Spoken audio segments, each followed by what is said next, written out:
What up, what up, what up, what up, what up to another edition of Moment with the Messiah. You already know what it is. It's the one and only Mr. Vega holding it down for honest assholes. I want to thank everybody that's been rocking with us. We out here doing our shit. We just hit 23,000 on one of our interviews on Spotify. So shout out to the crew. Shout out to Common Sense for coming through. Vegan Queen, what it do?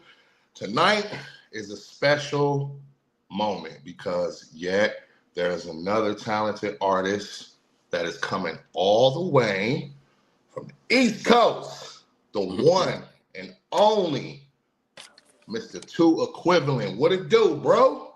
What's going on? What's going on? How's everybody doing? How's everybody doing today, y'all?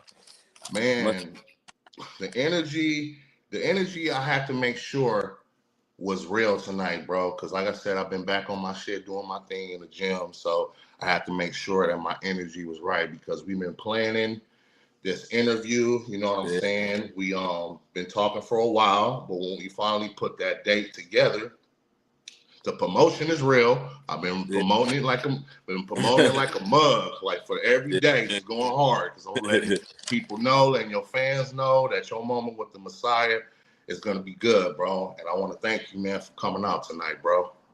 Yeah, man. I want to appreciate you for having me on your platform. I really appreciate it, man. No doubt, bro. No doubt, man. Well, with that being said, fam, you ready to have your moment, man, with the Messiah? I got some good questions for you, bro. You know what I'm saying? Yes, sir. Well, first and foremost, man, I gotta ask you, when we first connected, what did you think about the name Honest Assholes? But I really thought, I was like, yeah, he probably like, you know what I'm saying, the dick person type. But before, I already seen like your post and see how you are about the positive side. So I was like, all right. So I had to check you out some more. I was like, yeah, I fuck with you.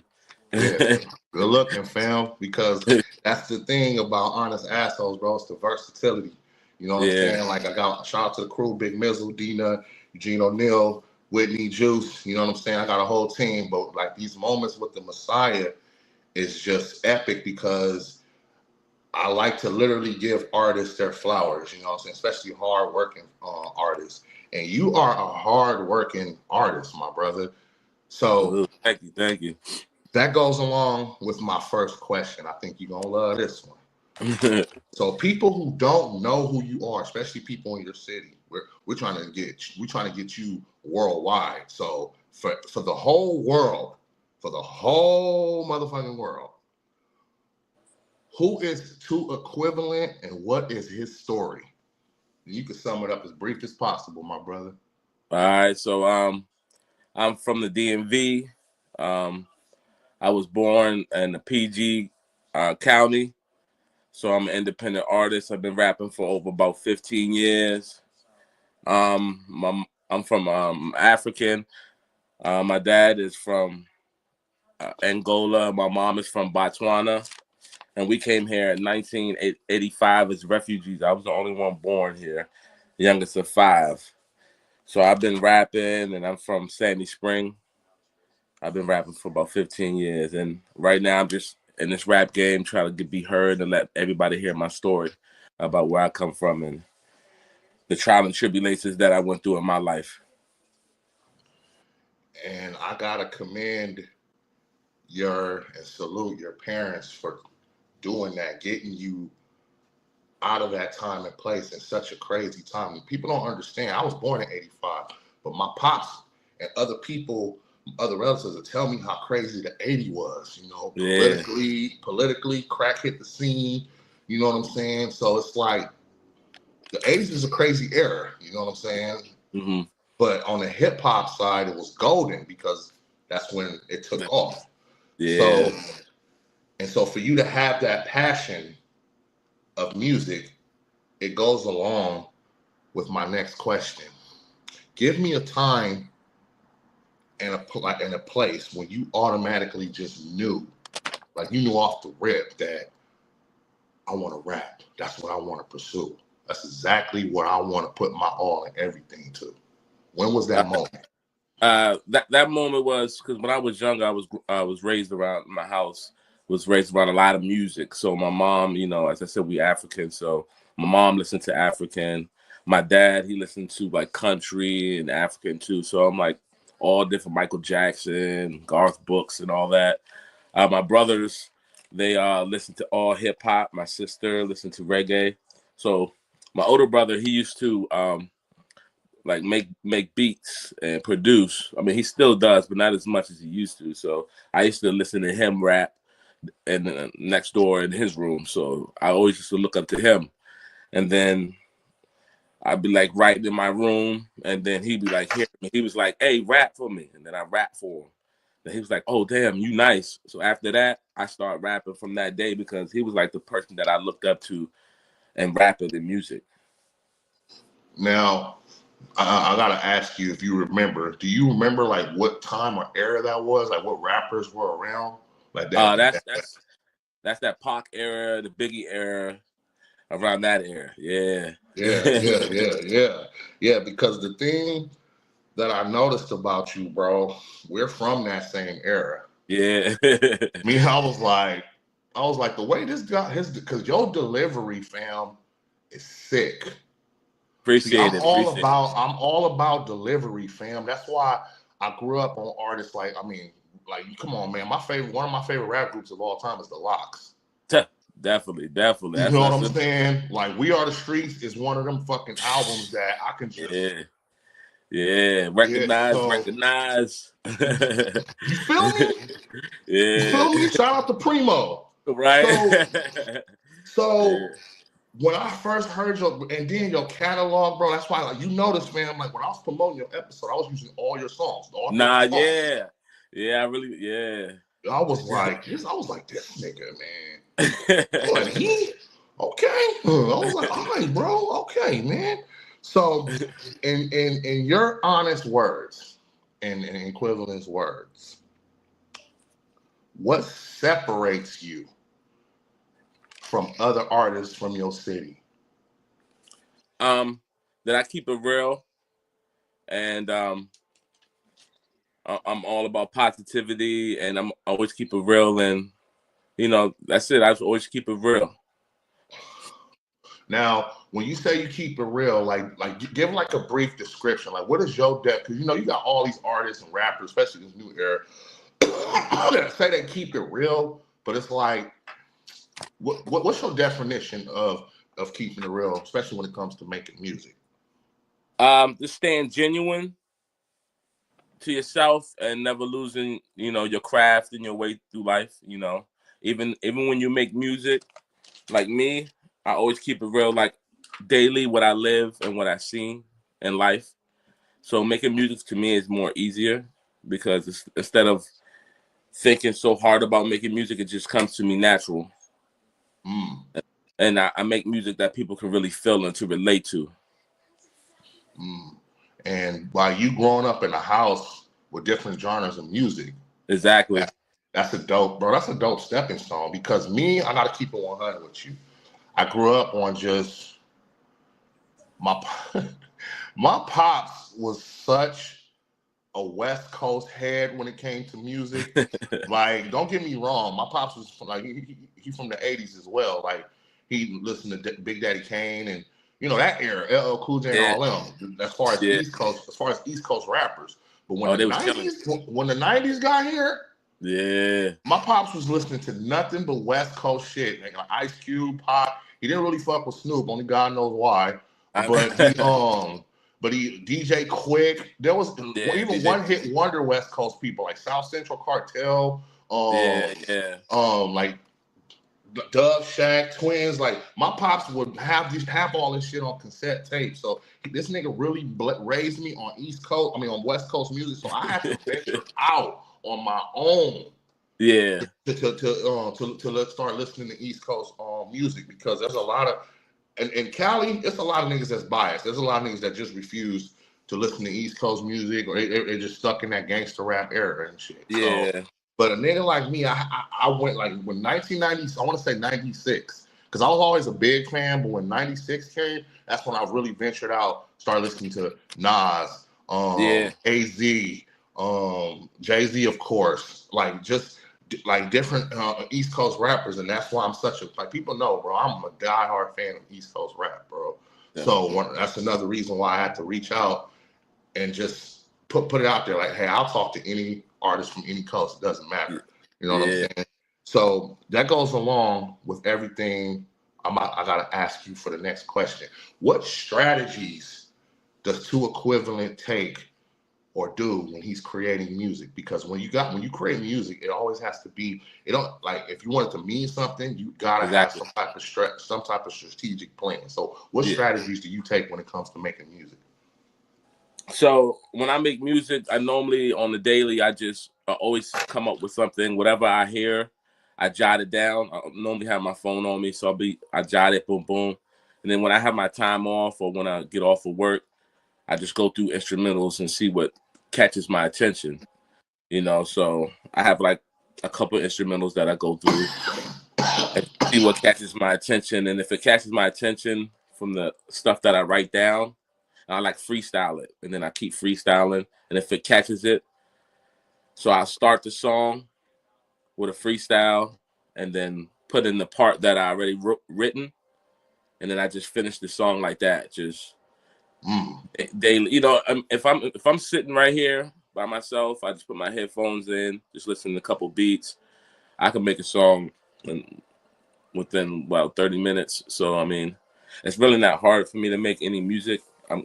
At this time right now, my mind is just moving, so that's why I always just could keep putting out songs. Like if I had a studio, which I don't like on hand, I probably could like release a song like every week, I guess. But I'm just doing it every month.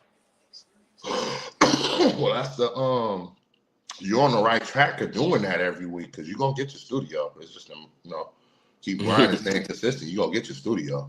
Yeah. You know what I'm saying? Because so you're definitely on the right track. So do you think freestyling is hard? Only reason why I asked that question, bro, because I used to rap. I used to rap like a motherfucker. You know what I'm saying? But after a while, when you get out of high school, them high school ciphers that you used to do every day, you're not doing them consistently anymore. So it's just, I'll be kind of rusty, man. But I do feel like I still got my pen. My pen game is still nice when I put it together. But well, so you don't think it's like too difficult to freestyle? I mean, it is. It's difficult. I could say it's difficult, but it's easier way for me to write, so I can think before I jot it down. So, but I don't really think it's that hard to freestyle, but it is. Especially when you're consistent like you are. Yeah. Thank you. Appreciate it. So, your energy level when you're performing on stage, bro, you are on a whole nother level.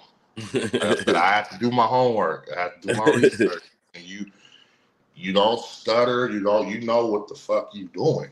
That's how you know an artist is passionate about what they do. Definitely. You go off of their performance. Yeah. How they act with how they interact with the crowd, with their energy. So what excites you the most when you get on that stage and you just gas that mic, fam? The feedback from the fans, actually, straight off the jump, the feedback from the fans that I get back as soon as I do my music. And then, the fans are they're always good, and they always supportive.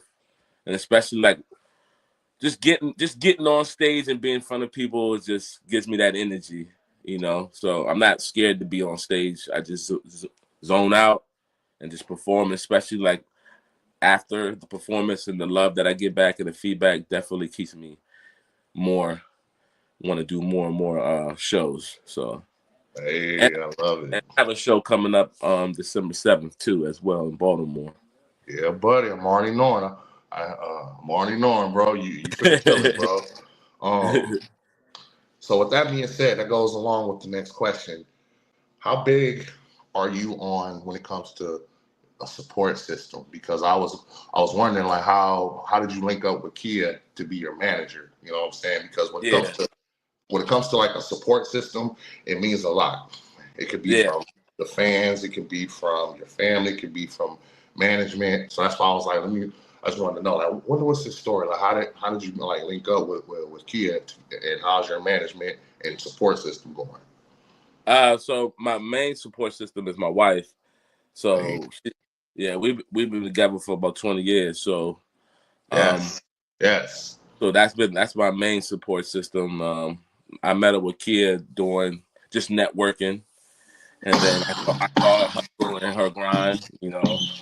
So I was like, all right, let me see how she's doing. So I liked her where she was going and how she was actually like putting my name out there, and like when I go to sleep, she's still putting my just networking. So I like that. And I just love people around me who's like loyal, honest, and just respect my direction of where I'm trying to go. And that's what it's all about, because no matter what, no matter how many people rocking with you, no matter how many people you got on your team, if you don't see your vision and the way you would like to get there, don't get me wrong, it's always good to have help. That's why you have a support system. That's why you have a manager and you have people that guide you, because you have to, they see your vision, but you have to make sure that you know it's your vision, because a lot of these artists, I've seen a lot of artists that don't even have a vision. They just, all they see is bands, which I'm not mad. We all want some bands, but have a vision, bro. Exactly. You're just gonna be another worker. You might as well just clock in. Exactly, right. You know what I'm saying? Yeah. So that's good, man. I'm glad, I'm glad you got a good glad you got a support system behind you, fam. So how big are you when it comes to collabing with artists, just in general? Not just, it don't even have to be just in your city.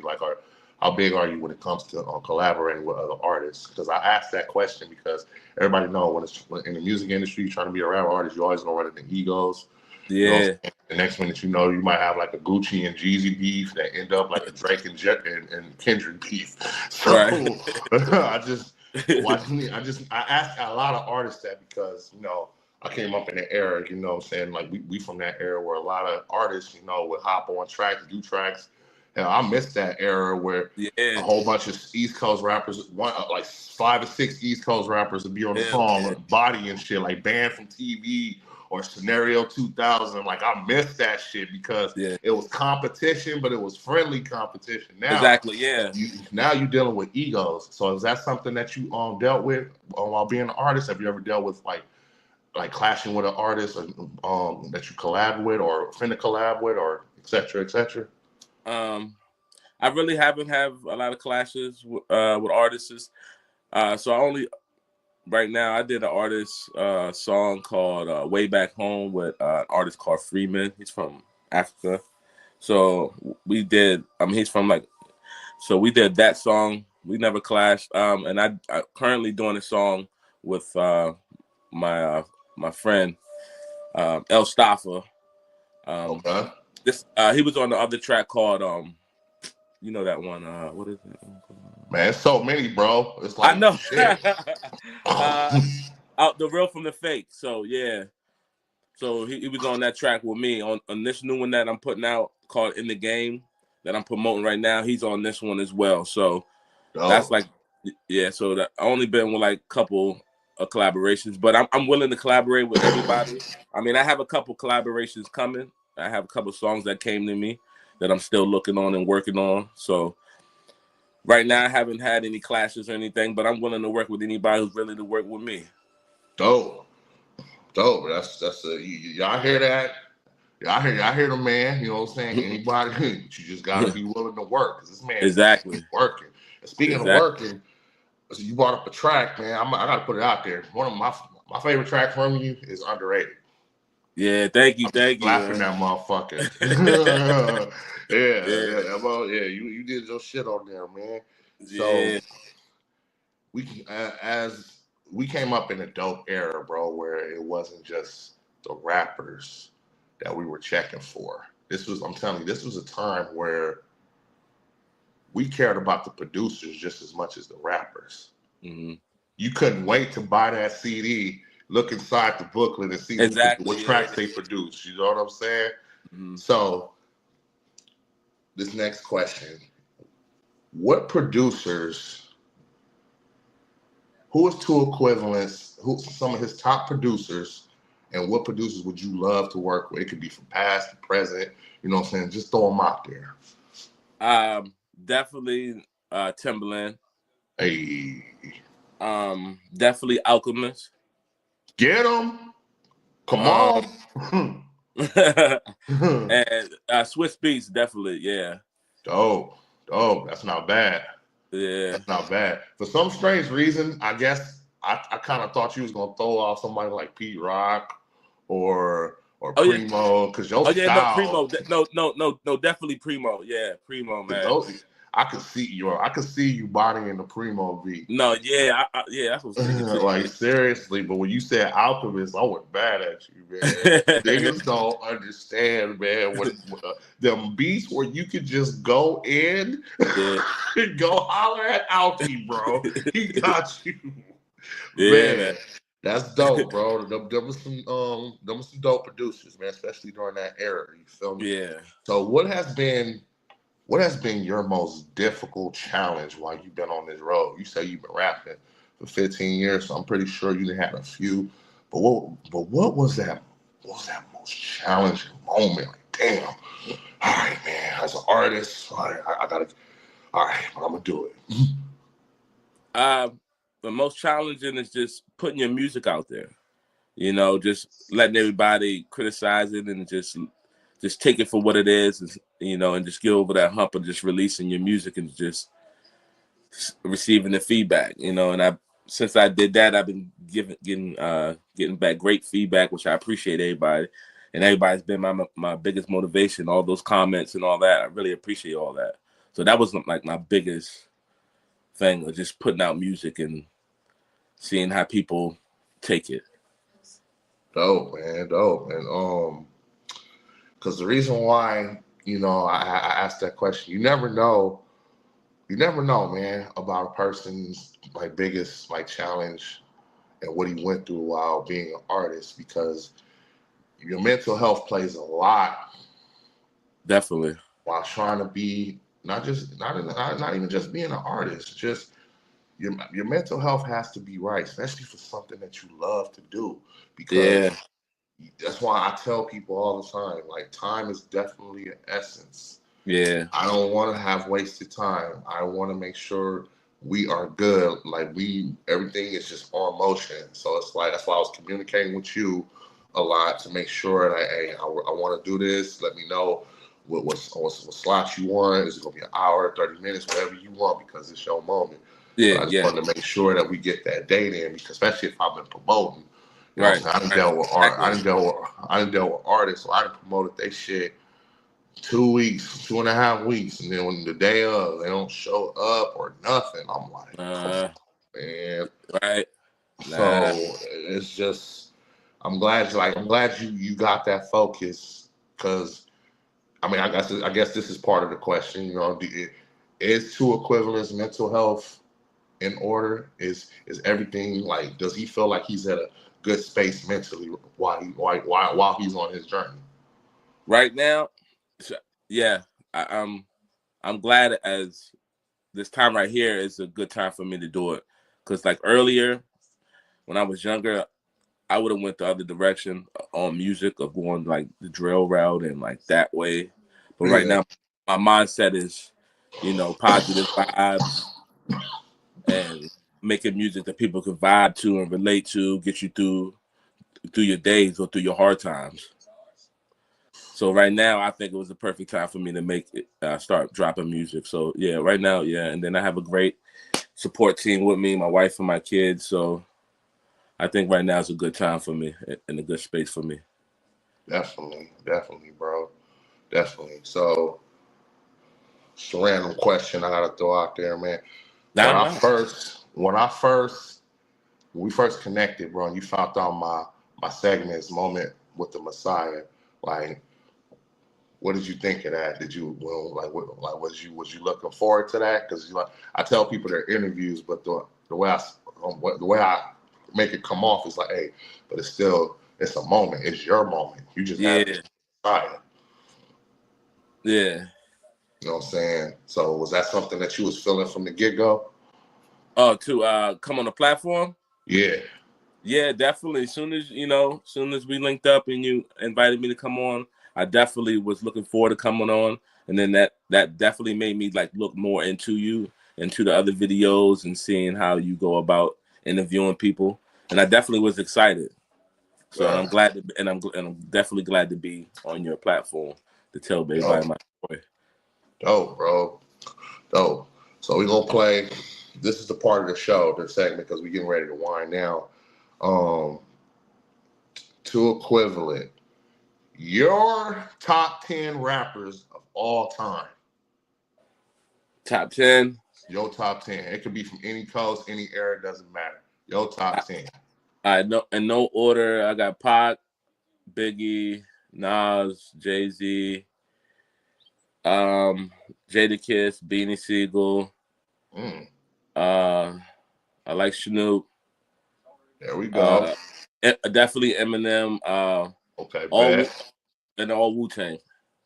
Every single one of them? Yeah. Damn.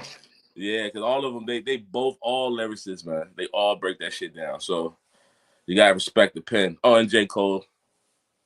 Damn. Okay, hey, nigga, Cole is fucking nice, bro. I try to tell niggas. See, niggas try to crucify him because he took the peace route, and which is good. cool. You know what I'm saying? Which is cool. But what we're not gonna do is like this nigga doesn't gas. Yeah. He's gas niggas on their own shit. You know what I'm saying? The only thing I would like to see J. Cole do, this is just my personal opinion. I want him to start rapping on other people's beats. I want him to start rapping on dope niggas' beats. Like, nigga, go hit up, nigga. If you want to stay in the limelight, go hit up Tim. Go hit up, you know what I'm saying? Go hit up Alki. You know what I'm saying? Go hit up some niggas, but hit up High Tech. I can see you on the High Tech. Oh, High Tech, yeah, High Tech, yeah, High Tech, you know what I'm saying? But High Tech, yeah. Definitely. Hey, bro, trust me, man. I'm a student of this shit, bro. I tell niggas, man, like nigga, when it comes to niggas look at me different because I love music. I don't just listen to hip hop. I listen to R&B, pop. Yeah, you can't be in one bubble. Yeah. There's only two musics I can't listen to, and I'm not ashamed to say it. I can never listen to alternative, nigga. You cannot pay me to put that shit like so no, I just can't, man. I really can't listen to country music. Sorry. Oh, country, yeah, I can listen to it. It is what it is. Yeah, I know, right? Everybody got their preferences, man. It is what it is. So in 2024, does 2equivalent feel like he put out a lot of music this year? I definitely did. So I definitely did, and I'm definitely looking forward to putting out more. So, and like my work ethic, and I can see my consistency is definitely paying off. And I sit back and look at my songs. I'm like, dang, I got a lot of songs. You know, half of these songs I don't really sit back and like listen to like that because I'm working on to the next. You know, so that's why I'm gonna slow it down a little bit and just take time for you guys to listen to. You know, bring some music out that people, the new fans that came onto my page, so they can listen to that one. You know, bring those back out. Like especially when you was playing the ones, I was like, man, he put that on. I said, shit, nah, for real. Hey, listen, bro. One thing about me, my dude, you know what I'm saying? I'm always be solid. If you solid and you got something behind your music, you know what I'm saying? We for sure we can be cool, we can work. It's nothing. Yeah. I've never been to Baltimore, bro. So I love to come out there. You know what I'm saying? So it's definitely love to have you out here, man. You know what I'm saying? So that's what I do. So with that being said, my brother, getting ready to wrap it up. What's next for 2equivalent in 2025? What do we have to look forward to? Where can we find your music? And will you be a guest again on Honest Assholes and have another moment with the Messiah? Yeah, so on 2025, looking forward for a new single coming out on the 16th. Podcast coming. More podcasts, more music. And I'm going to drop an LP. I don't know the date of it, but it's going to come soon on the probably early next year. So it's going to be like a 5-song LP. I'm working with a producer right now. So, I'm not gonna give the name out right now, but everybody will sooner or later they'll know. hey, And then just more music, more content, and more stuff for you guys to vibe off. And I love and appreciate everybody. And I definitely coming back on the show again. Definitely, and I appreciate you having me on the show. definitely, my dude. You already know. Shout out to my guy, 2equivalent, my guest for coming out tonight. Did you have a good moment, brother? Definitely had a great moment. Yeah, definitely. With that being said, this is Mr. Vega. Shout out to the crew. This is Honest Assholes, the Messiah. Shout out to my guy Dank. You already know what it is, baby. The best engineer in the motherfucking world.